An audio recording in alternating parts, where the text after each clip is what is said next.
आज जो मैं डिस्कस करने वाला हूँ ये आपका लास्ट ईयर का पेपर है बेटा। और इसका जो सॉल्यूशन है वो मैंने एक टॉपर्स की कॉपी से ही लिया है। उसी को हम डिस्कस करेंगे कि क्या मतलब किस तरीके से पेपर लिखा जाता है, क्या तरीका होता है, किन बातों का हमें ध्यान रखना चाहिए, वो चीज़ें आज हम डिस्कस करेंगे। ये आपका लास्ट ईयर का पेपर है।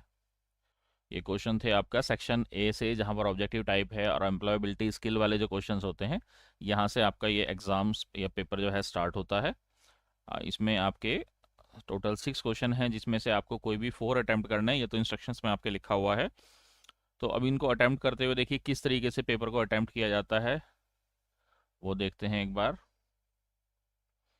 नाउ सी, मैंने उतना ही पोर्शन लिया है जितना इसका सोल्यूशन लिखा हुआ है। जैसे देखिए यहाँ पर प्रॉपर सेक्शन बनाया हुआ है, सेक्शन ए लिखा हुआ है, ऑब्जेक्टिव टाइप क्वेश्चन लिखा हुआ है। आप ऑब्जेक्टिव टाइप क्वेश्चन नहीं भी लिखेंगे, सेक्शन ए लिख देंगे। क्वेश्चन नंबर 1 साफ साफ यहाँ लिखा हुआ है क्लियरली, कोई कंफ्यूजन नहीं है।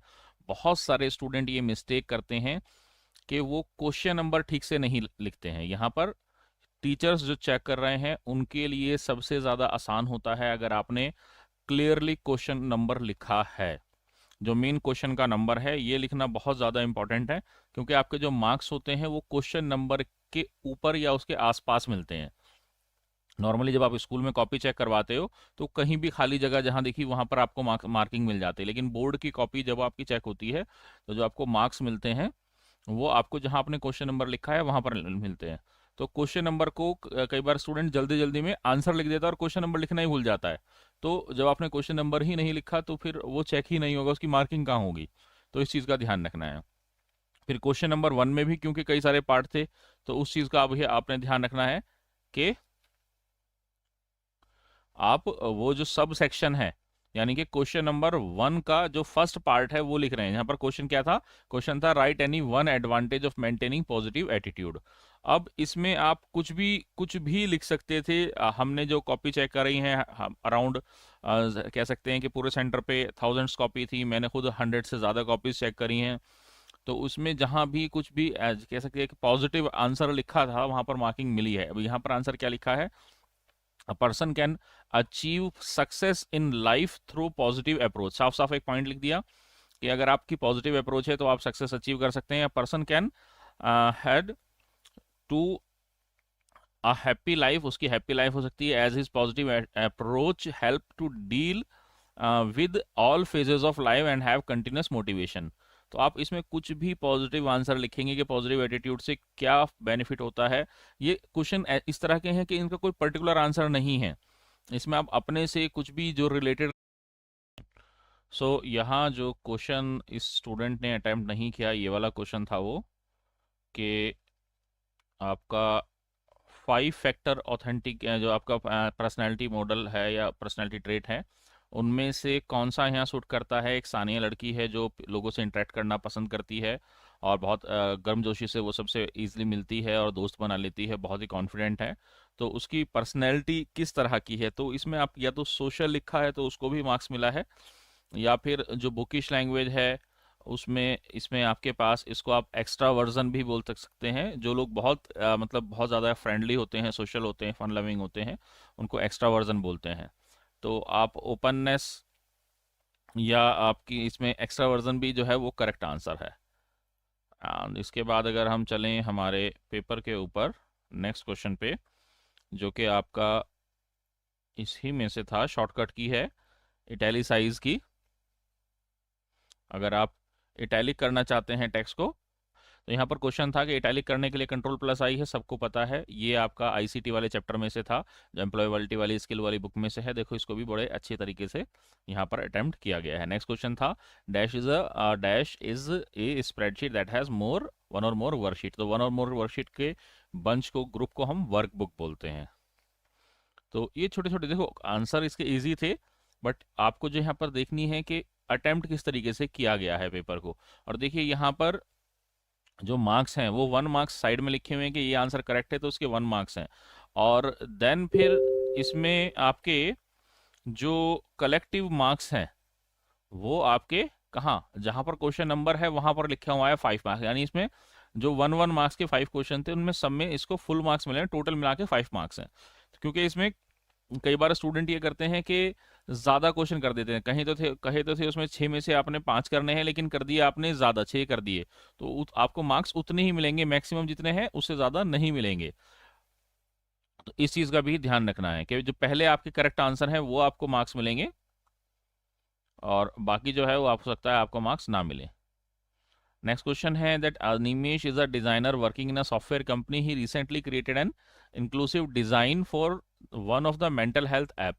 What is the Animesh an entrepreneur or wage employee? Animesh जो है वो एक डिजाइनिंग कंपनी, एक डिजाइनर है सॉफ्टवेयर कंपनी में, तो क्या वो एक वेज एम्प्लॉयर है या एंटरप्रेन्योर है? क्योंकि वो एक कंपनी में काम कर रहा है, कंपनी के लिए काम नहीं कर रहा है, मतलब अलग से काम नहीं कर रहा है, कंपनी के अंदर काम कर रहा है, तो वो आपका वेज एम्प्लॉय कहलाएगा, जो किसी किसी भी कंपनी में जॉब कर रहा है।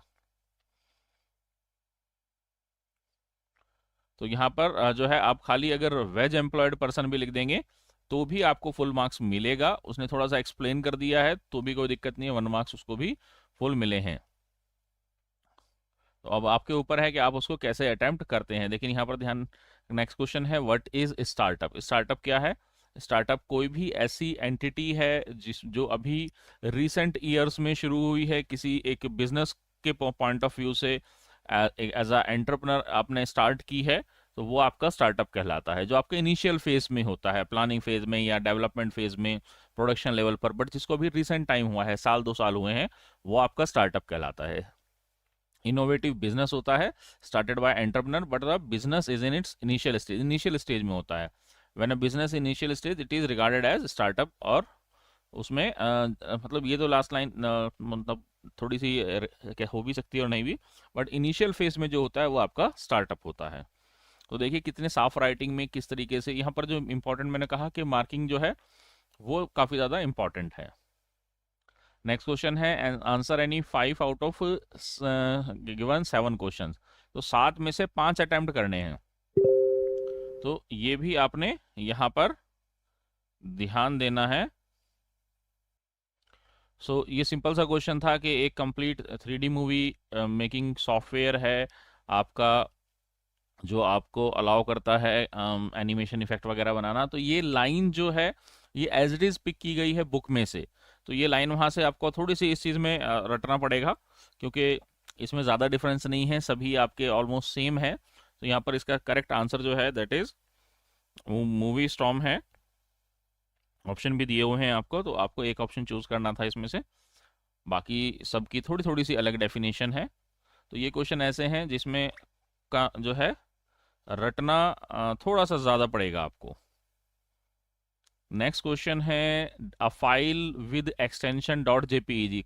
अब काफ़ी स्टूडेंट्स का डाउट था कि सर एक्सटेंशंस कैसे याद करें, तो मैंने कहा था कि जो इम्पोर्टेंट आपकी जो मेन है, जैसे JPG, JPEG, BMP, GIF, PDF, picked, EPS, ये आप अगर याद रख लेंगे तो इन्हीं में से ज़्यादातर जो क्वेश्चंस हैं वो पूछे गए हैं तो बहुत सारी, तो सब तो आप याद नहीं रख सकते, जो जो आपकी कॉमन है, जो आपके आसपास नज़र आती हैं वही याद कर लें।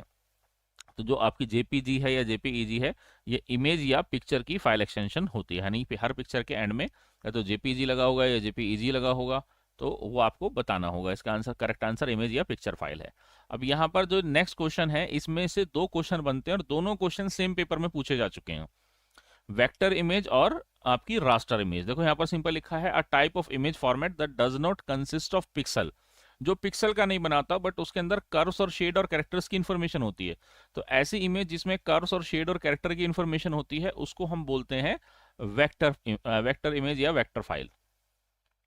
और इसी का उल्टा अगर एक क्वेश्चन आगे फिर आ रहा है, इसी पेपर में है, जहां पर उसने कहा है कि जो पिक्सल से पिक्चर बनी होती है उसको क्या बोलते हैं, वहां पर रास्टर आएगा। तो एक ही क्वेश्चन या एक ही टॉपिक से 2 क्वेश्चन बनते हैं और वो दोनों यहाँ पूछे हुए फिल इन द ब्लैंक्स में। हो सकता है नेक्स्ट टाइम यही टॉपिक जो है आपका जो है क्वेश्चन आंसर में पूछ ले, व्हाट आर वेक्टर इमेजेस करके, या डिफरेंस बिटवीन वेक्टर और रास्टर करके पूछ ले 2 मार्क्स में। तो टॉपिक वही रहते हैं, आपका कंसेप्ट क्लियर होना चाहिए और आप को है उसको किसी ना किसी तरीके से वो पूछेगा। इस पे क्वेश्चंस आते हैं, वेक्टर और रास्टर पे, लॉसलेस और लॉसी इमेज पे क्वेश्चंस जरूर आते हैं। नेक्स्ट क्वेश्चन है identify the type of operator. Operator space ऐसा टॉपिक है जिसमें से क्वेश्चंस आने ही आने हैं आपके। तो आपको जो है इसमें arithmetic operator, assignment operator, logical operator, comparison operator, इन सब के बारे में पता होना चाहिए। और एक कंडीशनल ऑपरेटर अलग होता है और बिटवाइज ऑपरेटर, ये तो ऑपरेटर्स हैं। तो अगर आपके इनके बारे में थोड़ा थोड़ा भी पता है कि कौन सा ऑपरेटर किस नाम से जाना जाता है और किस पर्पज़ के लिए यूज़ होता है, तो आपके 1 और 2 मार्क्स यहाँ से 100% पक्के हैं। क्योंकि इसमें डायरेक्ट क्वेश्चन आता है, कुछ इसमें कन्फ्यूजन है ही नहीं। आपको मैंने जो क्वेश्चन की सीरीज दे रखी थी, जो आपके 5 ईयर ओल्ड क्वेश्चन है, उसमें आप देखेंगे तो कितने मैक्सिमम क्वेश्चन बनते हैं वो सारे वहाँ दिए हुए हैं, किस तरीके से क्वेश्चन आता है। तो यहाँ पर जो है तो आपका a is not equals to b दिया हुआ है, तो ये क्या है आपका, कंपेयर कर रहे हैं कि a b के बराबर नहीं है। तो सिंपल सा आंसर यही था इसका। तो ये टॉपिक ऐसे हैं जो इजी हैं। बार बार क्योंकि स्टूडेंट्स का डाउट ये आ रहा है कि सर हमें प्रोग्रामिंग नहीं आती। प्रोग्रामिंग नहीं भी आती तो भी, बगैर प्रोग्रामिंग पूरी फुल फ्लेज कोड नहीं भी लिखना आता, तो भी आपका अगर थोड़े थोड़े बेसिक क्लियर हैं आपके जावा स्क्रिप्ट के, तो भी आप पेपर जो है वो अटेम्प्ट कर सकते हैं। सर कुछ इंपॉर्टेंट क्वेश्चंस बता दीजिए प्लीज। इंपॉर्टेंट क्वेश्चंस नहीं है बेटा, इंपॉर्टेंट टॉपिक्स हैं। जैसे NaN, नॉट अ नंबर, पर इस पेपर में क्वेश्चन नहीं आया हुआ है, बट इससे पिछले पेपर्स में आया हुआ है। तो टॉपिक वही है बट रिपीट होते रहते हैं। तो चांसेस हैं कि इस साल जो पेपर आएगा उसमें NaN या नॉट अ नंबर में से फिर दोबारा क्वेश्चन पूछ लिया जाए किसी भी तरह से घुमाकर, कि NaN में कुछ प्लस करेंगे, माइनस करेंगे, मल्टीप्लाई करेंगे तो क्या आएगा, या फिर ये आपका जो इक्वेशन है उसमें आउटपुट NaN आएगा या कुछ और आएगा। तो इस तरह से आपका अनडिफाइंड डाटा टाइप क्या होता है, फाइन, वो किस केस में आता है। तो ये टाइप ऑफ ऑपरेटर तो इस पेपर में पूछा जा चुका है, इसमें बहुत सारी मिस्टेक की थी, आगे मैं डिस्कस करूंगा उसको टाइप ऑफ वाले में। Next is consider the following code, param name equals to controller value equals to false. अब यहाँ पर पूछ रहा है कि इसको एग्जीक्यूट करने पर क्या जो कंट्रोलर्स हैं आपके वो यहाँ पर दिखाई देंगे ब्राउजर में या नहीं दिखेंगे। जब वैल्यू उसकी फॉल्स है इसका मतलब वो दिखाई नहीं देंगे। तो यहाँ पर आप नो भी लिख देंगे तो भी आपका आंसर करेक्ट है, उसने उसको और डिटेल में लिख दिया, दैट्स इट, उसको मार्क्स मिल जाएंगे। अब यहाँ पर देखने वाली बात यह है, 7th क्वेश्चन था, during web designing in dash mode the intelligence feature provide you list of codes and attribute as an popup. तो कौन सा फीचर है इंटेलिजेंस फीचर जो है वो आपका कौन से मोड में आता है, ये कोड व्यू में आता है। अब देखो आंसर तो ये ठीक है, बट यहाँ पर आप ध्यान से देखेंगे, अगर देख पा रहे होंगे तो नीचे यहाँ पर एक चीज लिखी हुई है रेड पेन से, OA।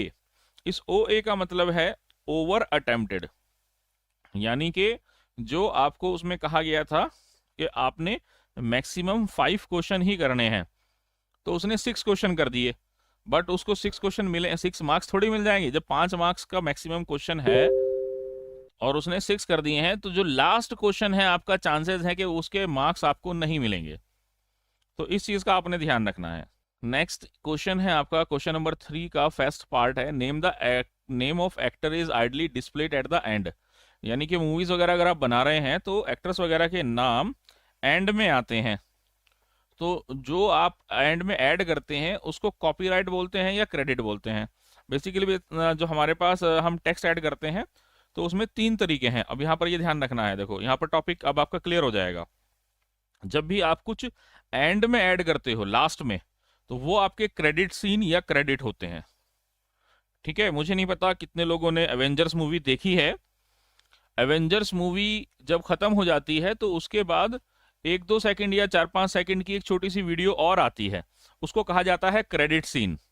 यानी जहां पर क्रेडिट्स आ रहे होते हैं कि किसने क्या रोल प्ले किया है पूरी मूवी में, उसमें 1-2 सीन डाल दिए जाते हैं, तो उसको क्रेडिट सीन बोलते हैं। तो आप यहां से क्रेडिट याद रख सकते हैं कि क्रेडिट जो है वो हमेशा लास्ट में दिया जाता है। जरूरी नहीं है, बट ज्यादातर कॉमन सेंस ये कहती है कि आप मूवी खत्म होने के एंड में क्रेडिट्स डालेंगे। इसके अलावा एक होता है टाइटल।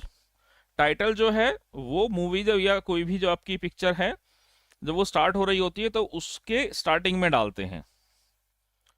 और तीसरी चीज कि अगर आप कुछ बीच में लिख कर देना चाहते हैं, यानी कि सीन चल रहा है, उस सीन के बारे में कुछ एक्सप्लेन करना चाहते हैं, तो उसको बोलते हैं बेटा कैप्शन। ठीक है, तो ये 3 चीजें याद रखिएगा, टाइटल स्टार्टिंग में, क्रेडिट एंड में, और बीच में अगर कुछ डाल रहे हैं तो वो आपका कैप्शन के अंडर में आता है। अब यहां पर क्वेश्चन नंबर 2 है 3rd क्वेश्चन का, कि dash is the extension of standard Macintosh image file. Last class में मैं जब आपको थोड़ा सा बता रहा था तो मैंने कहा था कि इंपॉर्टेंट आपको ये जो स्टार्टिंग की इमेजेस हैं और उनकी एक्सटेंशन है वो याद करनी है। यहाँ पर पिक्ट की एक्सटेंशन मैकिन्टोश की है, या आप अपने नोट्स बना लीजिए। मैंने जहाँ पर ये एक्सप्लेन किया था सेकंड चैप्टर के नोट्स में, वहाँ पर इस चीज़ को हाईलाइट भी किया था कि डॉट पिक्ट जो है वो मैकिन्टोश का स्टैंडर्ड इमेज फाइल फॉर्मेट है। तो आपको ऐसे ही अपने नोट्स बनाने पड़ेंगे। लास्ट क्या 2-3 बार उसको जब पढ़ेंगे आपको दिमाग में ये चीज़ सेट हो जाएगी कि कौन सा एक्सटेंशन किस पर्पज़ के लिए है। अब ये तो बहुत इजी था क्योंकि डॉक एक्स, एक्सएलएस, वेव ये सब अलग है, पिक्ट ही करेक्ट आंसर है, तो ये तो बहुत ही ईजी दे रखा था। नेक्स्ट है third question, dash tag can be used only internet explorer to include audio file. अगर आपको बैकग्राउंड में इमेज कोई ऑडियो चलानी है और जो इंटरनेट एक्सप्लोरर में ही चलती है तो बीजी साउंड। अब इस चीज को लिख लीजिए कि अगर आपको ऐसा ऐसा टैग जो इंटरनेट एक्सप्लोरर पे ही काम करता है वो बीजी साउंड है, बाकी इसमें से कोई भी जो है तो वो कह सकते हैं कि टैग काम नहीं करता है, करेगा ही नहीं। इसके अलावा जो ऑडियो ऐड करने के 2 टैग और हैं जो आपकी बुक में दिए हुए हैं, वो कौन कौन से हैं? एक आपका ऑब्जेक्ट टैग है और दूसरा आपका एम्बेड टैग है। इसके अलावा आपका एक ऑडियो टैग और होता है जो आपका HTML5 के अंदर इंक्लूड हुआ है। तो ये 4 ही तो टैग हैं जिससे आप ऑडियो ऐड कर सकते हो। फाइन, ऑडियो सिर्फ ऑडियो ऐड करने के लिए। हाँ, ऑब्जेक्ट और एम्बेड से आप ऑडियो भी ऐड कर सकते हैं, वीडियो भी ऐड कर सकते हैं। तो जो इंटरनेट एक्सप्लोरर में सपोर्ट करेगा, आपका इंटरनेट एक्सप्लोरर पे कौन सा सपोर्ट करता है ये याद रखिएगा, ये आपका सिर्फ बीजी साउंड ही है और कोई काम नहीं करता है। इंटरनेट, ये सिर्फ इंटरनेट एक्सप्लोरर पे काम करता है। तो अब इंटरनेट एक्सप्लोरर अब आउटडेटेड हो गया है, बट हाँ बुक के पॉइंट ऑफ व्यू से आपको ये याद रखना पड़ेगा, ये वाला पॉइंट। तो घुमा फिरा के फिर क्वेश्चन आ सकता है इस पर। नेक्स्ट आपका क्वेश्चन है यहां पर, हाँ ये जो मैं कह रहा था कि मल्टीपल आंसर्स अलग अलग स्टूडेंट के भी सही हो सकते हैं। Dash feature is use to transfer content of your entire website to remote computer. अगर आप अपनी पूरी वेबसाइट को दूसरे कंप्यूटर पर ट्रांसफर करना चाहते हैं तो आप उसके लिए क्या ऑप्शन यूज करेंगे? यहाँ पर जो जो आंसर लिखा है इस स्टूडेंट ने, वो आंसर लिखा है आपका बैकअप। अब तो बैकअप तो ठीक है ये बिल्कुल, बाकी इसके अलावा काफी स्टूडेंट्स ने, जो मैंने मेरे ध्यान है कॉपी चेक की थी, उन्होंने इसमें जिसने FTP लिखा, FTP, उसको भी मार्क्स मिले हैं। जिसने यहाँ पर पब्लिश लिख दिया कि पब्लिश करते हुए पब्लिशिंग वाला फीचर आता है जहां पर हम जो है उसके अंदर ऑप्शन होता है पब्लिशिंग करते टाइम पे सॉफ्टवेयर के अंदर कि हम उसको जो है ट्रांसफर कर सकते हैं। तो कई बार कुछ केसेस ऐसे होते हैं जहां पर, क्योंकि इसमें ऑप्शन तो दिए हुए नहीं थे, आपको अपने से आंसर लिखना था, तो अगर कुछ भी रिलेटेड आंसर लिखेंगे तो चांसेस हैं कि मार्क्स आपको मिल जाएं, बट वो रिलेटेड होना चाहिए। बट जैसे MCQs वाला क्वेश्चन है, नेक्स्ट 5 क्वेश्चन है, अब उसमें उससे बाहर लिख दोगे तो आपको मार्क्स नहीं मिलेंगे। If a variable declare, question number 5 बात कर रहा हूं मैं, if a variable is declared without assigning any value, अगर आपने वेरिएबल डिक्लेयर कर दिया उसमें कोई वैल्यू असाइन नहीं करी तो उसका डेटा टाइप क्या बनेगा? उसका डेटा टाइप बनेगा अनडिफाइंड, ये याद रखना है। अब यहां पर अनडिफाइंड आपके समझ में आ गया, आपका टॉपिक क्लियर हो गया, ठीक है। अनडिफाइंड क्या होता है? किसी भी तरह का क्वेश्चन आ जाए अनडिफाइंड से रिलेटेड, जैसे हम ये कह देते हैं मैंने एक वेर कीवर्ड लगाया और मैंने एक बी नाम का वेरिएबल बना दिया, दैट्स इट। अब यहां पर ये, इसका मैंने कोई वैल्यू इसके अंदर डाली नहीं, इसका डेटा टाइप मैंने बताया नहीं। अब अगर मैं टाइप ऑफ से, आगे आएगा टाइप ऑफ, अगर मैं टाइप ऑफ से इस बी का टाइप चेक करूंगा तो मेरे पास जो आउटपुट आएगा वो अनडिफाइंड आएगा, क्योंकि मैंने टाइप तो डिफाइन ही नहीं किया। तो यहां पर आपका क्या चीज क्लियर हो गई कि एक टाइप ऑफ नाम से ऑपरेटर होता है जिससे हम किसी डेटा का टाइप पता लगाते हैं, और दूसरा अगर हमने वेरिएबल डिक्लेयर कर दिया और उसका टाइप नहीं बताया, उसके अंदर कोई वैल्यू असाइन नहीं करी है, तो उसका डेटा टाइप क्या रहता है? अनडिफाइंड रहता है। तो डेटा टाइप जहां मैंने जिस वीडियो में एक्सप्लेन किए हुए हैं आपके जो आपका जो नोट्स हैं उसमें मैंने आपको 5 डेटा टाइप बताए हुए हैं।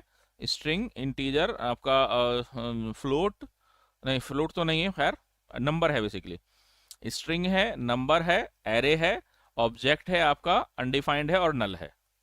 तो ये आपने ध्यान रखना है कि ऑब्जेक्ट कब आएगा, नल कब आएगा, नल जब हम नल असाइन करेंगे तब आएगा, जब उसमें स्ट्रिंग होगी तो स्ट्रिंग आएगा, नंबर होगा तो नंबर आएगा, कुछ भी नहीं है हमने डिफाइन ही नहीं किया है तो अनडिफाइंड आएगा। नेक्स्ट क्वेश्चन है right any one advantage of DWT। अब पता भी तो होना चाहिए DWT होता क्या है, फुल फॉर्म तो है डायनेमिक वेब टेम्पलेट, ठीक है।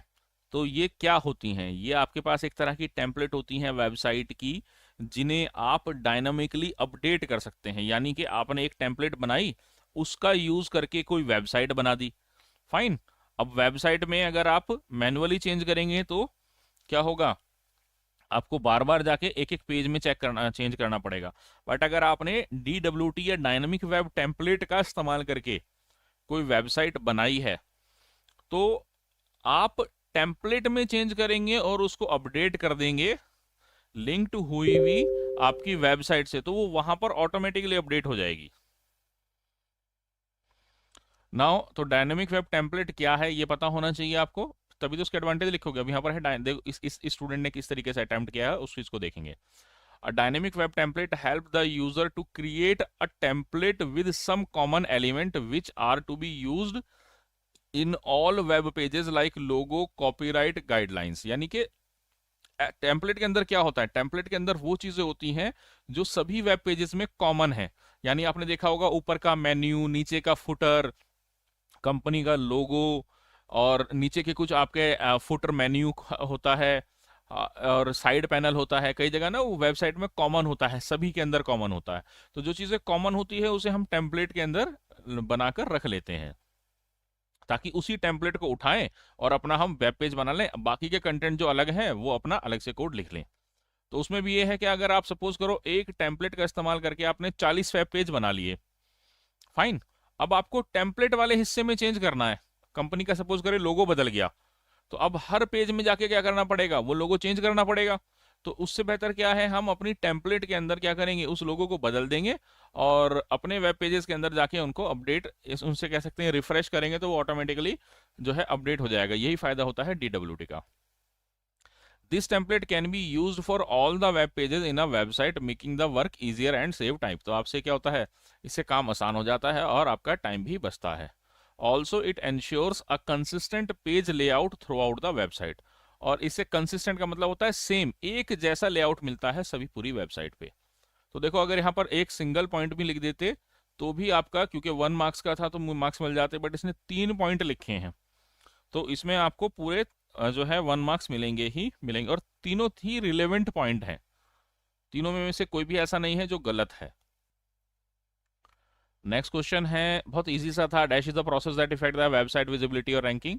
क्या क्या चीज़ें होती है जो आपका डिस्प्ले सर्च, इसमें SEO या सर्च इंजन ऑप्टिमाइजेशन आता है। यहाँ भी अगर आप ध्यान से देखेंगे तो यहाँ भी इसमें OA लिखा हुआ है, यानी कि ओवर अटेम्प्टेड लिखा हुआ है। यानी कि ये आपका जितनी आपकी टोटल आपको चॉइस दी गई थी आपने उससे ज़्यादा अटेम्प्ट किया है तो उसके भी मार्क्स नहीं मिलेंगे।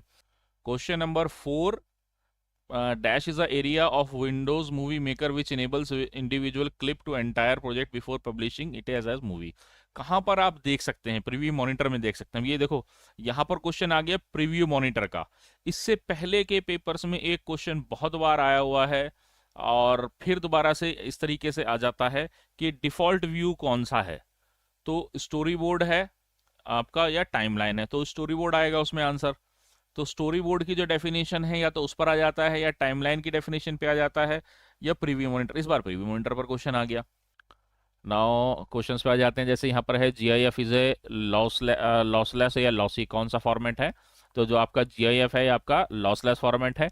अब यहाँ पर लॉसलेस आ गया, अगली बार JPEG पूछ लेगा, तो JPG और JPEG क्या है, वो आपका लॉसी फॉर्मेट है। तो इस तरीके से आपको ये चीज ध्यान रखनी है कि एक क्वेश्चन ये इस तरीके से आ गया, अगली बार वो दूसरे तरीके से दूसरा क्वेश्चन पूछ लेगा।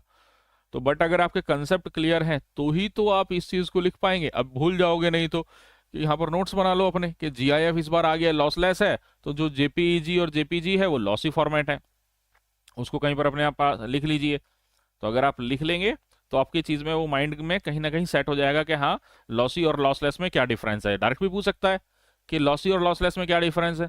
जो लॉसी है उसके अंदर इंफॉर्मेशन को कंप्रेस कर दिया जाता है और कुछ इंफॉर्मेशन लॉस हो जाती है, जैसे जीआईएफ जो आपके इंटरनेट पे पब्लिश करने के लिए यूज होते हैं, जेपीजी और जीआईएफ जो आपके जेपीईजी फॉर्मेट जो इंटरनेट पे चलते हैं, वहाँ पर क्योंकि साइज छोटा चाहिए होता है, तो वहाँ पर इंफॉर्मेशन फास्ट लोडर करने के लिए, तो वहाँ पर हम क्या करते हैं, वेब के ऊपर लॉसी फॉर्मेट को यूज़ करते हैं। जहाँ हमें हाई क्वालिटी पिक्चर चाहिए होती है, जैसे हम डीएसएलआर से या कुछ अच्छे कैमरे के अंदर हमारी रो फुटेज का ऑप्शन होता है, तो वो लॉस लेस होती है।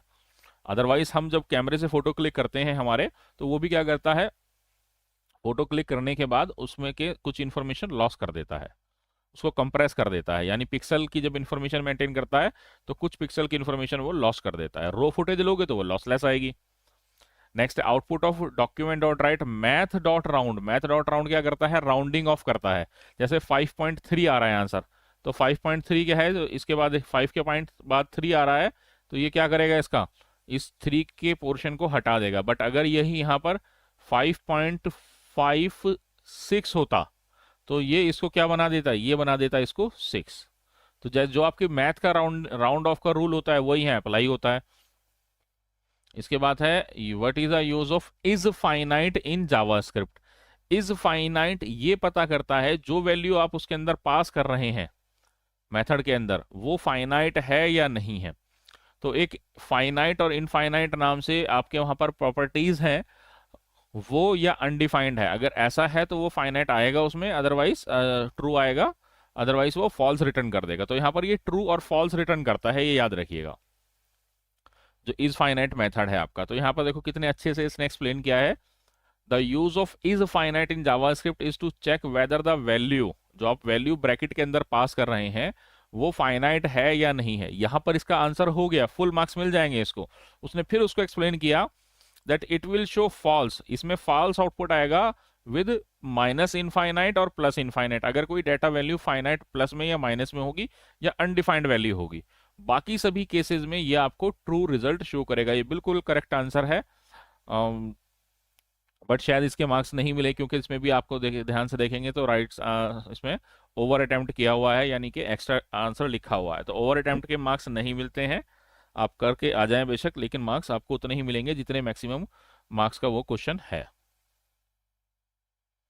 Name one desktop publishing program. अब यहां पर आपके पास चॉइस है, इसमें बुक में क्योंकि ड्रीम व्यूअर और कंपोजर दो दे रखे हैं, इसके अलावा आप इसमें म्यू भी लिख देंगे, माइक्रोसॉफ्ट एक्सप्रेशन वेब, तो भी आपको मार्क्स मिलेंगे। इसके अलावा इसमें अगर आप फोटोशॉप का नाम लिख देंगे, इसके अलावा पेज मेकर का नाम लिख देंगे, इन डिजाइन लिख देंगे, तो ये सब भी आपके डेस्कटॉप पब्लिशिंग प्रोग्राम हैं, तो वहां भी मार्क्स मिले हैं स्टूडेंट्स को। तो इस तरह के क्वेश्चंस में जहां पर पॉसिबिलिटी है कि अब आपकी नॉलेज के ऊपर डिपेंड है कि आप इसमें किस सॉफ्टवेयर का नाम लिखते हैं, तो अगर वो कोई भी रिलेवेंट सॉफ्टवेयर का नाम लिख देते हैं तो आपको मार्क्स उसमें पूरा मिल जाएंगे। नेक्स्ट क्वेश्चन है इसके बाद, कलेक्शन पेन। इसमें पूछा है which pane in Windows movie Maker displayed the folder containing clips. मैंने चैप्टर 1 के नोट्स में बहुत अच्छे से बेटा ये चीज़ एक्सप्लेन की हुई है, उस वाली प्रेजेंटेशन में, उस वाली वीडियो में, कि 5 इसके पार्ट हैं आपका। एक कलेक्शन पेन है, एक साइड में टास्क पेन है, प्रीव्यू मॉनिटर है, नीचे की तरफ आपकी जो है दोनों आपकी जो टाइमलाइन और स्टोरी बोर्ड है वो है, उनका क्या काम है, सब चीज़ें आपको पता होनी चाहिए। सॉफ्टवेयर पर कभी काम तो किया नहीं, तो देखकर ही आपको याद रखना पड़ेगा कि कौन कौन सी पेन होते हैं और किसका क्या काम होता है। तो कलेक्शन पेन आपकी सेंटर में आती है, जिसके अंदर आपके सारे फोल्डर्स होते हैं, जहां आपकी फाइल्स आपने जो है जहां से पिक करके सॉफ्टवेयर में डालेंगे, आप टाइमलाइन पर ड्रैग करके लाएंगे कंटेंट के अंदर। इसके अलावा वहां पर आपके पास फोल्डर्स के अलावा, क्लिप्स के अलावा आपके पास ट्रांजिशंस भी वहीं पर होती हैं। यहाँ ध्यान रखना है, जो ट्रांजिशंस आप लगाते हैं या इफेक्ट वगैरह लगाते हैं, सब आपके उस ही कंटेंट पेन के अंदर आते हैं। नेक्स्ट बहुत इजी क्वेश्चन है, ये 2-3 बार आ चुका है। The term rich media is synonym for interactive multimedia. तो ये 2-3 बार आ चुका है, कई बार रिपीट हो चुका है। अगर आप प्रीवियस ईयर पेपर करेंगे तो ये ऑलमोस्ट शायद पिछले 5 साल में 3 बार तो आ ही चुका है। तो आप जो लास्ट ईयर का पेपर है, मैंने क्या कहा, फिर रिपीट कर रहा हूं मैं, लास्ट ईयर का पेपर, लास्ट ईयर का कंपार्टमेंट का पेपर और उससे पिछले साल का, उससे बाहर बेटा सिलेबस है ही नहीं। वही क्वेश्चंस हैं जो आगे आपके आगे पीछे करके पूछे जाते हैं, उन्हीं वही वही आप टॉपिक्स भी कर लेंगे तो भी आपका जो है यहाँ पर सिलेबस कवर हो जाएगा बेटा। उतने उतने टॉपिक्स भी अगर आप कर लेंगे। जो सीबीएसई का इस साल का सैंपल पेपर है वो कर लीजिए, और ये 3 पेपर कर लीजिए। और जो मैंने रिवीजन नोट्स बताए हैं बेटा, उनको बार बार कह रहा हूँ और फिर रिपीट कर रहा हूँ, शायद मुश्किल से 4 वीडियो हैं आधे आधे घंटे की, उनको आप अगर कर लें, वहाँ पर कोई डाउट है आपका तो वो आप मुझसे टेलीग्राम पे पूछ लीजिए। मैं अगर हो सकेगा तो मैं उसका आंसर आपको वहीं कर दूंगा, नहीं तो नेक्स्ट वीडियो में आपको जो लाइव वीडियो होगी उसमें आपका आंसर कर दूंगा मैं। अब ये क्वेश्चन था, अब यहाँ पर आप फंसोगे जिसको कोडिंग नहीं आती है। फाइन, तो इसको आप छोड़ सकते हो अगर कोडिंग नहीं आती है। जिसको कोडिंग नहीं आती वो इसको नहीं कर सकता। अब इसमें इफ लगा रखा है, इफ के अंदर चेक किया हुआ है कि ए की वैल्यू इतनी ऊपर दे रखा है कि ए 10 है, बी 2 है, सी 4 है। अब बताइए अगर हम कंपेयर करें कि ए बी से बड़ा है और बी सी से बड़ा है, अगर ऐसा है और दोनों के बीच में एंड लगा हुआ है यानी दोनों ट्रू होने चाहिए, तो आपके हाई प्रिंट होगा, अदरवाइज बाय प्रिंट होगा। तो इसको थोड़ा सा आइडिया है इन ऑपरेटर्स का, क्योंकि छोटा सा प्रोग्राम है, कोई बहुत लेंथी प्रोग्राम नहीं है। वो तो इसका आंसर कर सकता है कि हाँ बाय आएगा इसमें, क्योंकि इसमें ए तो बड़ा है बी से, बट बी सी से बड़ा नहीं है। तो दो दो कंडीशंस लगाई हैं यहां पर आपकी। एक है ए इज ग्रेटर देन बी, ये तो ट्रू है, बट जब जब कंपेयर कर रहे हैं बी इज ग्रेटर देन सी, ये ट्रू नहीं है। तो यहां से ट्रू रिटर्न आएगा और यहां से फॉल्स आएगा, और दोनों के बीच में क्या लगा है, एंड। तो एंड चेक कर रहा है, करता है कि दोनों ट्रू हैं या नहीं है। दोनों ट्रू नहीं है तो यानी कि ये फॉल्स आएगा, फॉल्स आएगा तो ये यहाँ जाएगा, और यहाँ पर ये क्या प्रिंट करेगा, यहाँ पर ये प्रिंट करेगा बाय। नेक्स्ट क्वेश्चन है name any one video streaming application. अब यहाँ पर यूट्यूब लिखा हुआ है, क्या सिर्फ यूट्यूब ही है जो आपकी स्ट्रीमिंग एप्लीकेशन है जहां से आप वीडियो को स्ट्रीम कर सकते हैं? नहीं, ऐसा तो नहीं है कि सिर्फ वीडियो यूट्यूब ही है। तो इसमें जिसने इंस्टाग्राम लिखा, क्योंकि इंस्टाग्राम से भी आप स्ट्रीम कर सकते हैं वीडियो को, या जहां पर आप एम्बेड कर सकते हैं अपनी वीडियो, जहां से उठाकर एम्बेड कर सकते हैं। यूट्यूब से भी कर सकते हैं, इंस्टाग्राम से भी कर सकते हैं, एम्बेड का कोड आता है वहां से आप। इसके अलावा जो है फेसबुक भी ऑप्शन देता है, वीमियो भी आपको ऑप्शन देता है। तो जिसने किसी भी इस तरह की वेबसाइट का नाम लिखा है उसको मार्क्स मिले हैं। तो ये कुछ क्वेश्चन ऐसे ही आते हैं जहां पर आपका जनरल नॉलेज चेक हो रहा है कि आपको कितना इन चीजों के बारे में आइडिया है। तो कुछ भी आप लिखेंगे तो आपको वहां मार्क्स मिलेंगे ही मिलेंगे। हाँ, अगला क्वेश्चन है which method in JavaScript allow join all element in array. इसमें आप कुछ भी लिखेंगे तो आप मार्क्स नहीं मिलेंगे। इसमें अगर आप करेक्ट लिखेंगे तो ही आपको मार्क्स मिलेंगे। इसमें ज्वाइन नाम का मेथड होता है जिसमें दो एरे को ज्वाइन किया जाता है, तो उसका भी आपको तरीका आना चाहिए कि ज्वाइन मेथड कैसे यूज करते हैं। तो ज्वाइन उसने सिर्फ कैसे करना है ये पूछा नहीं, कौन सा यूज करते हैं वो लिखना था। ज्वाइन लिख दिया, ज्वाइन जिसने खाली ज्वाइन लिख दिया उसको 1 मार्क्स पूरे मिल गए। अब वो पूरा कोड पूछ ही नहीं रहा है कि आप ऐसा करके दिखाइए, या वो पूछ रहा है कि सिर्फ मेथड का नाम बता दीजिए। आपने मेथड का नाम बता दिया, आपको पूरे मार्क्स मिल गए। तो कोडिंग फुल फ्लेज नहीं भी आती तो भी चलेगा। अगला क्वेश्चन देखो ऐसा है जिसमें जो भी लिखा उसमें मार्क्स मिला है। Name any one page transition effect that can be use to apply on web page. इसमें आप कुछ भी जो है रिलेवेंट, जैसे इसमें लिखा है circle in circle out, shutter out, box in box out, wipe out, roll out, rotate, flip, flip, wipe out, यानी कि जितने भी पावर पॉइंट में आपने ट्रांजिशन इफेक्ट के नाम सुने हैं, कुछ भी जिसने नाम लिखा है जो एक ट्रांजिशन होती है, यानी कि एक स्लाइड के बाद दूसरी स्लाइड या एक वेब पेज के बाद जब दूसरा वेब पेज आए वो जस्ट अपीयर हो जाए या किसी ट्रांजिशन इफेक्ट के साथ आए, इफेक्ट के साथ, तो वो जिसने भी कोई रिलेटेड इफेक्ट का नाम लिखा है उसे मार्क्स मिले हैं, क्योंकि इसने 1 पूछा था। अब कोई इसमें भी कुछ ना लिख के आ पाए तो फिर बेटा बताओ क्या कर सकते हैं। तो ये तो बहुत सिंपल सा इजी सा क्वेश्चन है। अब इसके बाद जल्दी से चलते हैं हमारे सब्जेक्टिव वाले क्वेश्चंस पे। क्वेश्चन नंबर 6 देख लेते हैं जल्दी से एक बार। अब ये आसान है कि नॉन कंसेक्यूटिव और कंसेक्यूटिव, यहाँ से 2 क्वेश्चन क्लियर हो गए कि नॉन कंसेक्यूटिव आपको क्लिप या कोई भी कंटेंट सेलेक्ट करने हैं। नॉन कंसेक्यूटिव मतलब क्या है, नॉन कंटिन्यूस है, बहुत सारी फाइल्स हैं, आपको एक फाइल 1 उठानी है, फिर फाइल 2 के बजाय फाइल 5 उठानी है। तो अगर ऐसे आपकी अलग अलग फाइल्स बिखरी हुई हैं, बहुत सारी वो उठानी है, तो आप पहली फाइल सेलेक्ट करेंगे, फिर कंट्रोल की प्रेस करेंगे, फिर दूसरी, फिर कंट्रोल प्रेस करके रखेंगे, फिर चौथी, पांचवी, जो भी सेलेक्ट करनी है। और अगर आपको कंटिन्यूस उठानी है, फाइल लेके 1 से लेकर 10 तक उठानी है, तो पहली फाइल सेलेक्ट करेंगे, फिर शिफ्ट प्रेस करेंगे और फिर 10 सेलेक्ट करेंगे, तो 1 से लेके 10 तक सारी सेलेक्ट हो जाएंगे। बट यहाँ पर नॉन कंजिक्यूटिव, नॉन कंटिन्यूस पूछा था, तो यहाँ पर आंसर कंट्रोल की आएगा, जो आपका पहले वाला है ए जो है वो आपका यहाँ पर सही आंसर है, ये वाला। फाइन। तो आप इसमें खाली ए ये वाला लिख देंगे तो भी आपका इसमें सही है, बट अगर वो अगले बार कंजिक्यूटिव पूछ लेता है तो आपने शिफ्ट लगा देना है। रट्टा नहीं मारना है बेटा, रट्टे मार के नहीं याद कर पाओगे, कंसेप्ट याद रखो।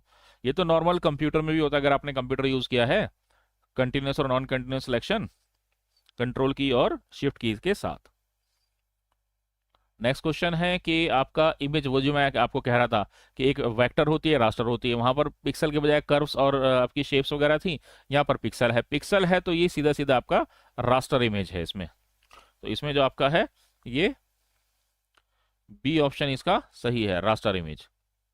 तो देखो सेम पेपर में दोनों क्वेश्चंस आ गए, तो रिपीट भी हो सकता है, कोई जरूरी नहीं है कि सेम टॉपिक दोबारा रिपीट नहीं हो सकता, हो सकता है थोड़ा घुमा के क्वेश्चन आ जाए। अब यहाँ पर पूछा है कि एक आपका वेर वेर टीएक्सटी नाम का वेरिएबल है जिसमें लाइफ इज ब्यूटीफुल है। अब इसको अपर केस में कन्वर्ट करना है। अब इस बार अपर केस आ गया, अगली बार लोअर केस आ जाएगा। तो यहाँ पर देखो, यहाँ पर इस वेरिएबल का नाम है,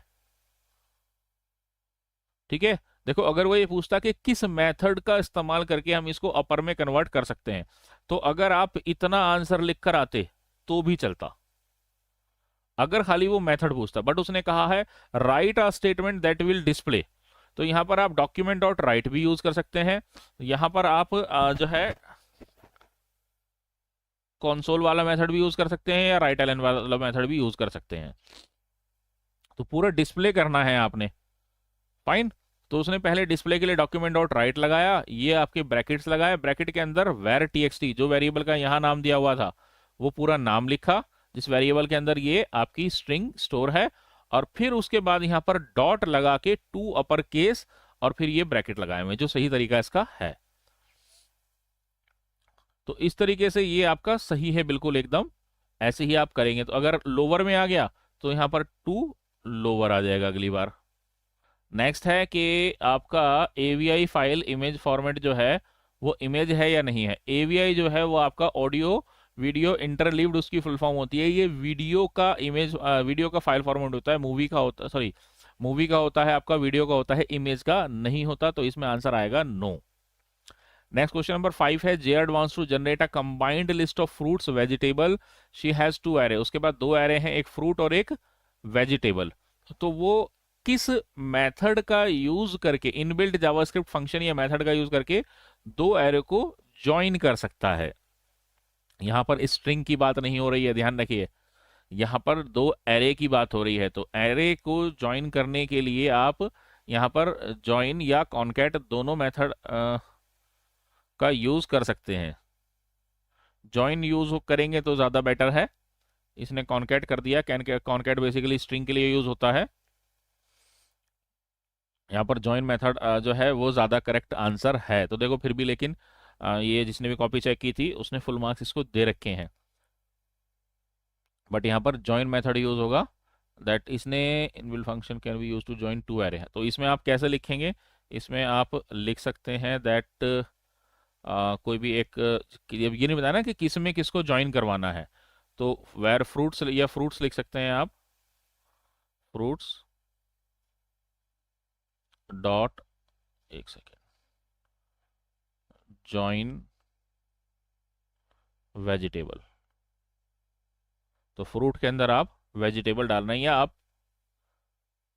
अगर तीसरी कोई एरे है तो उसका नाम यहाँ दे सकते हैं, जैसे कि ईटरीज या कुछ इस तरीके से करके बना देंगे। क्योंकि उसने नहीं कहा है, सिर्फ नाम पूछा है, तो आपको सिर्फ मेथड का नाम लिखना है। देखो यहाँ पर कॉनकैट भी लिख दिया तो भी मार्क्स मिल गए, यानी कुछ भी रिलेवेंट होना चाहिए। नेक्स्ट क्वेश्चन आपके सब्जेक्टिव आ गए, why should goals specific and measurable. बेटा इसमें कुछ भी इसमें कोई स्पेसिफिक आंसर नहीं है, कुछ भी आप रिलेवेंट लिखिए, ऐसा होना चाहिए जो पढ़ के सेंस लगे कि हाँ आपके गोल्स जो हैं वो स्पेसिफिक और मेजरेबल क्यों होने चाहिए, तो आपको इसमें मार्क्स मिलेंगे। इसमें ऐसा कुछ नहीं है, ये बहुत इजीली मार्क्स गेनिंग क्वेश्चंस होते हैं। तो यहाँ पर इसको फुल मार्क्स मिले हुए हैं क्योंकि सारे पॉइंट जो है वो बिल्कुल सही लिखे हुए हैं।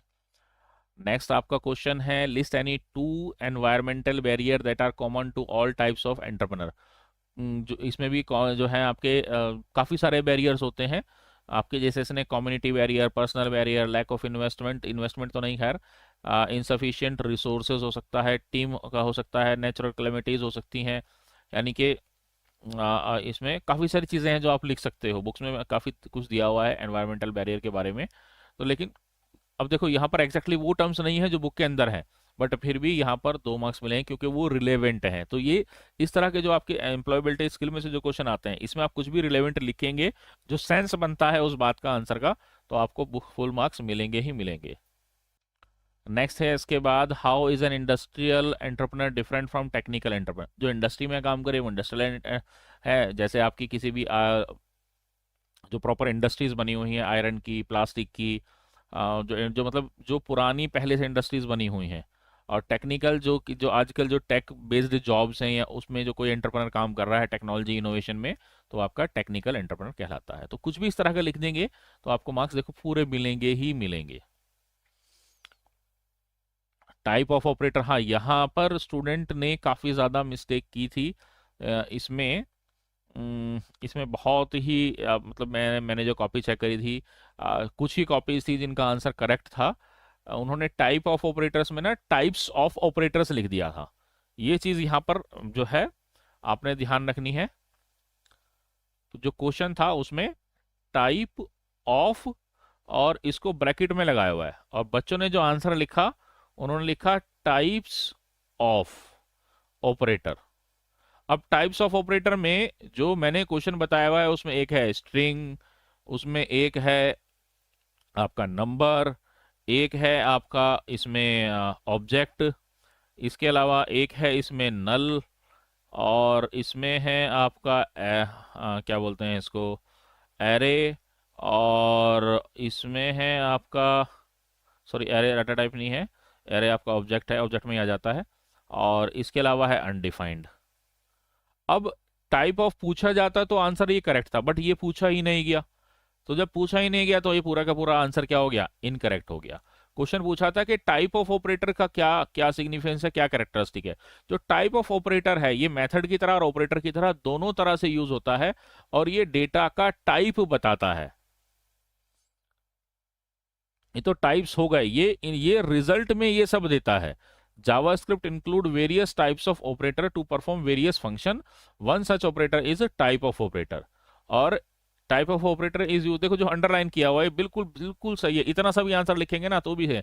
Determine the type of data that a variable consist of, यानी वेरिएबल जिस डेटा का बना है वो बताता है, और वो कौन कौन से हो सकते हैं, वो वही हो सकते हैं, नंबर हो सकता है, स्ट्रिंग हो सकता है, बुलियन हो सकता है, अनडिफाइंड हो सकता है, नल हो सकता है, और ऑब्जेक्ट हो सकता है। फाइन, तो यहां पर बिल्कुल ठीक आंसर दिया है और इसके पूरे जो हैं 2 मार्क्स इसको मिले हैं। नेक्स्ट है आपका परसेंटेज, परसेंटेज नहीं परसेंटेज, यहाँ पर सबसे बड़ी गलती ही यही करते हैं बच्चे। इसका नाम है, शॉर्ट फॉर्म में इसको मोड बोलते हैं, पूरा नाम है इसका मॉड्यूलस। तो मॉड्यूलस जो है ये आपका रिमाइंडर निकालने के काम आता है बेटा। यहां से आपको मिलता है क्वोशिएंट, और यहां से आपको मिलता है रिमाइंडर। डिवाइड करने के लिए दोनों ही यूज होते हैं, तो बस यही डिफरेंस था, जितने इतना भी लिख दिया उसको 2 मार्क्स मिल गए बेटा। इसने बहुत अच्छे से एक्सप्लेन किया है तो इसको फुल मार्क्स मिले हैं। एग्जाम्पल भी दिया है इसने कैसे। तो अब आपका यहाँ पर ये 1 मार्क्स में आने के चांस हैं, अगली बार आ सकता है, रिपीट हो सकता है। इस बार अगेन पूछ ले, इस अगली बार एग्जाम्पल देके पूछ लेगा कि बताइए कि हमारे पास जो है ए में इतनी वैल्यू है, बी में इतनी वैल्यू है, तो आपका जो है ए को बी से डिवाइड करेंगे इसका यूज करके, तो क्या आंसर आएगा। जैसे हम ये कह देते हैं दैट 20 डिवाइडेड बाय 3। अब इसका आउटपुट बताइए, तो यहाँ पर आउटपुट क्या आएगा इसका, 3 के टेबल में 20 आता नहीं है, 3 6 या 18, तो 2 रिमाइंडर बचेगा, तो आंसर क्या आएगा इसमें 2, क्योंकि क्वेश्चन ट्री निकालेगा, ये जो है मॉडुलस जो है वो आपका रिमाइंडर निकालता है। तो अगली बार इस तरह से क्वेश्चन आ जाएगा आपका। नेक्स्ट क्वेश्चन है what is difference between snippet and add-ins. Last chapter में से है, छोटे छोटे कंसेप्ट है, मैं फिर कह रहा हूँ देखो स्टेप्स कहीं नहीं पूछे, सीधा पूछा है। स्निपेट क्या होता है? स्मॉल पीस ऑफ कोड होता है जो रीयूजेबल होता है, डेवलपर्स अपना काम आसान करने के लिए, इजी करने के लिए, टाइम बचाने के लिए यूज करके रखते हैं। यानी जो कोड उन्हें लगता है कि हर वेबसाइट में, हर वेब पेज में बार बार आ रहा है, वो उसको एक बार लिख कर रख लेते हैं और फिर उसको कॉपी पेस्ट करते रहते हैं बार बार, उस चीज को स्निपेट बोलते हैं, अपना काम टाइम बचाने के लिए और काम इजी करने के लिए। एडिन्स क्या होते हैं? जो बड़े सॉफ्टवेयर होते हैं, नामी सॉफ्टवेयर होते हैं, छोटी दूसरी कंपनीज या वो कंपनी खुद उनके फंक्शन को इनहेंस करने के लिए, यानी उसमें नई फंक्शनैलिटी और जोड़ने के लिए छोटे सॉफ्टवेयर बनाती है, उनको हम एडिन्स बोलते हैं, जिससे उनका फीचर बढ़ जाता है। तो फोटोशॉप के, ड्रीम व्यूअर के और बहुत सारे पावर पॉइंट के आपको एडिन्स या एडॉन्स या एक्सटेंशंस करके सर्च करोगे तो कुछ ना कुछ मिल जाएगा। तो वो सब चीज एक ही चीज होती है बेटा, जो आपके मेन सॉफ्टवेयर की फीचर को इनहेंस करे, उसमें एक्स्ट्रा कैपेबिलिटीज जोड़े, वो आपका एडिन्स या एडॉन्स या एक्सटेंशंस होते हैं। सिमिलैरिटी कुछ नहीं होती, सिर्फ दोनों की डेफिनेशन लिखनी थी। नेक्स्ट क्वेश्चन है आपका the views of Windows movie maker. देखो डायरेक्ट क्वेश्चन आ गया, बिल्कुल डायरेक्ट क्वेश्चन आ गया। स्टोरी बोर्ड क्या है, टाइमलाइन क्या है, इसमें ये आपको दोनों दो व्यूज लिखने थे, इसमें बताना था दोनों में डिफरेंस क्या है। यहाँ पर अगर आप ये पॉइंट याद कर लेते हैं, मैं कह रहा हूँ इस पे क्वेश्चन पेपर में जरूर आएगा। बार बार पूछते हैं ना सर इंपॉर्टेंट टॉपिक इंपॉर्टेंट बता दो, ये टॉपिक पे क्वेश्चन आता ही आता है। स्टोरी बोर्ड और टाइमलाइन के ऊपर 1 मार्क्स का क्वेश्चन, कम से कम 2 मार्क्स का, यहाँ पर 3 आ गया, जरूर क्वेश्चन इस पर आता ही आता है। आगे पीछे करके किसी ना किसी तरफ पूछ लेगा। यहाँ पर उसने जो है 2 व्यूज पूछ ले कि व्यूज कौन कौन से होते हैं, स्टोरी बोर्ड होता है और टाइमलाइन होता है। स्टोरी बोर्ड में क्या लिखेंगे, ये डिफॉल्ट होता है। यहाँ पर आपके पास जो है थंबनेल्स आते हैं, इसके अंदर टाइम नहीं आता, थंबनेल आते हैं, पिक्चर और मूवीज की क्लिप आते हैं, थोड़ा शॉर्ट शॉर्ट, ठीक है। और इसमें आप ट्रांजिशंस वगैरह भी अप्लाई कर सकते हैं। टाइमलाइन के ऊपर क्या होता है, टाइमलाइन के ऊपर टाइम की डिटेल आती है, इसमें आपको ऑडियो भी अलग से ऐड कर सकते हैं, टाइटल्स वगैरह ऐड कर सकते हैं। तो ये चीजें अगर आपको थोड़ी सी पता है, लिख देंगे तो फुल मार्क्स आ जाएंगे। तो ये क्वेश्चन बेटा हर बार आता है, इस चीज का ध्यान रखना है कि ये आप अच्छे से करके जाएं, इनके बारे में पढ़ के जाएं। और कोशिश करो बेटा, जो मैंने भी नोट्स बनाए हुए जितना उसमें से समझ में आपको आ रहा है अपनी लैंग्वेज में लिखो, रटने की कोशिश मत करो। हो सकता है मेरी लैंग्वेज और आपका लिखने में तरीके में थोड़ा सा फर्क हो, तो जो मेरा पढ़ के समझ में आ रहा है अब उसको अपने लैंग्वेज में लिख लो। टूटी फूटी इंग्लिश में भी लिखोगे तो भी चलेगा, रिलेवेंट वर्ड होने चाहिए बेटा। नेक्स्ट है आपका search engine. How does N search engine work, कैसे काम करता है? कोई 2 कंपोनेंट बताइए जो वो रीड करता है। वो तो बहुत सारी चीज़ें रीड करता है, बुक में दे भी रखा है, और मैंने 4th चैप्टर के नोट्स में 5-7 चीज़ आपको बताई हुई है, कैसे वो वेबसाइट का डोमेन नेम रीड करता है। सबसे पहले पेज का टाइटल ऐड करता है, हेडिंग, पेज डिस्क्रिप्शन, इसके अलावा आपका जो और हेडिंग्स के अलावा आपके जितने भी बोल्ड वगैरह टेक्स्ट होते हैं वो सब चीज़ें रीड करता है सर्च इंजन, और अपने पास जो है उसमें एक इस तरह से कह कि सेव करके रख लेता है। तो सर्च इंजन क्या होता है? सर्च इंजन आपका जो है सारी जितनी भी वेबसाइट है इंटरनेट पर, उनको क्रॉल करके उनकी इंपॉर्टेंट इंफॉर्मेशन अपने पास रखता है। जब कोई पर्टिकुलर कीवर्ड डाल के यूजर सर्च करता है तो वो अपने उस डाटाबेस में से उठा के यूजर को जो रिलेवेंट पेजेस या वेबसाइट होती हैं उनको दे देता है। That is search engine, keyword के बेस पर आपको रिजल्ट सर्च करके देता है। तो इसमें आपने गूगल और बिंग इनका नाम दे सकते हो सर्च इंजन का। और सर्च इंजन ऑप्टिमाइजेशन क्या है? एसईओ पर, अब यहां पर सर्च इंजन पूछ ले, अगली बार सर्च इंजन ऑप्टिमाइजेशन पूछ सकता है, ठीक है। तो क्वेश्चन वही है, टॉपिक वही है, बट हेडिंग उसकी बदल गई। तो आपके पास दोनों तरीके से, यानी सर्च इंजन पूछा है तो सर्च इंजन लिख कर आएंगे। सर्च इंजन ऑप्टिमाइजेशन, ऑप्टिमाइजेशन का मतलब हो गया हम अपनी वेबसाइट में ऐसा क्या ऐड करें जिससे सर्च इंजन में वो टॉप पर आ जाए। अब इसको आपने अपनी लाइन में लिखना है, मैंने बोल दिया ना कि वो स्टेप्स जिनसे हमारी वेबसाइट कुछ पर्टिकुलर कीवर्ड सर्च इंजन में लिखने पर टॉप 10 रिजल्ट में या फर्स्ट पेज पर दिखाई दे, वो सब क्या करेंगे, वो आपका सर्च इंजन ऑप्टिमाइजेशन में आता है। सर्च इंजन कैसे काम करता है, वो एक इंडेक्स मेंटेन करता है सारी वेबसाइट की, जो मेन मेन इंफॉर्मेशन अपने पास रखता है। जब भी यूजर उसको उस कीवर्ड को डालता है तो वो उसमें से जो टॉप उसके रिजल्ट आते हैं उनको वो शो कर देता है। तो वो क्या क्या चीजें चेक करता है वो सब यहाँ पर बताया हुआ है। नेक्स्ट क्वेश्चन नंबर 20, ये आपका जो है एक तरह से कह लिए सिचुएशन बेस्ड या इसको कॉम्पिटेंसी बेस्ड क्वेश्चन की तरह से लेंगे कि पार्थोदास जो है वो एक मूवी क्रिएट करना चाहता है विंडोज मूवी मेकर में, and he has saved some audio video image files in his computer. अब फर्स्ट क्वेश्चन है, write the steps to import these files into Windows movie maker. अब इसको कैसे हम विंडोज मूवी मेकर में import करेंगे। देखो मैं कह रहा हूं कि आप स्टेप्स मतलब सबसे लीस्ट है, ये ऑप्शन आ गया है इस बार, नहीं तो स्टेप्स सबसे कम पूछे जाते हैं क्योंकि स्टेप्स याद करना ही सबसे बड़ा काम है। तो अब इसमें आप मैं ट्रिक बता रहा हूं बेटा, ये जो भी आपको किसी भी सॉफ्टवेयर के कॉमन स्टेप्स याद हैं लिख दीजिए। आप यहाँ पर विंडोज मूवी मेकर है, विंडोज मूवी मेकर में क्या है, या तो टास्क बार से आप कोई ऑप्शन चूज करेंगे या आप क्या बोलते हैं आपके मेन्यू में से चूज करेंगे। अब इंपोर्ट करना है, इंपोर्ट का ऑप्शन टास्क बार में है। तो अब सिंपल इसमें यहां पर लिखा हुआ है Windows movie maker has 3 pane, task pane, collection pane, content pane. ठीक है, आप उसमें से क्या करेंगे, उसमें से टास्क पेन पर जाएंगे। तो पहला स्टेप हटा के सीधा कहिए go to task pane, click on import. Import पे जाने के बाद गिव द डिटेल्स कि कहाँ से इंपोर्ट करनी है, select the file, file select करेंगे और डिटेल्स उसकी देंगे जो भी मांगी है, और आपका उसको इंपोर्ट कर लेंगे। अब इसमें बहुत ज़्यादा डिटेल दी हुई, आप जितना चाहें उस हिसाब से स्टेप्स लिख सकते हैं, इसमें फ्लेक्सिबिलिटी यूज़ कर सकते हैं। मार्क्स मिलने के काफ़ी ज़्यादा चांसेस हैं इसमें। ऐसा नहीं है कि जो बुक में स्टेप्स लिखे हैं आप 100% उनको ही फॉलो करेंगे। उसका रीज़न ये भी है बेटा कि कई जगह, जैसे मैंने अब मेरे यहाँ पर जो मैंने विंडोज़ मूवी मेकर का सॉफ्टवेयर इंस्टॉल किया था वो नहीं था जो बुक में था। तो उस वर्जन का डिफरेंस होने की वजह से स्टेप्स भी डिफरेंट हो गए। अब आपके ऊपर डिपेंड करेगा कि आपने क्या स्टेप्स यूज किए हैं, आपने किसकी प्रैक्टिस करी है। तो अगर वो कहीं भी रिलेवेंट हैं तो आपको उसके मार्क्स मिलेंगे ही मिलेंगे। ठीक है, नेक्स्ट जल्दी से फिनिश करते हैं। कंटिग्यूस क्लिप्स क्या होती हैं, कैसे कंबाइन करते हैं। अब यहाँ पर ये कंसेप्ट समझने वाला है कि ये मैंने अच्छे से समझाया हुआ है कि कंटिग्यूस क्लिप्स क्या होती है, पहले कंसेप्ट क्लियर होना चाहिए। आज की डेट में कंटिग्यूस क्लिप का कोई ऑप्शन नहीं है। पुराने ज़माने में जब वीसीआर चलते थे वहाँ पर इसका यूजेबिलिटी थी कंटिग्यूस क्लिप की।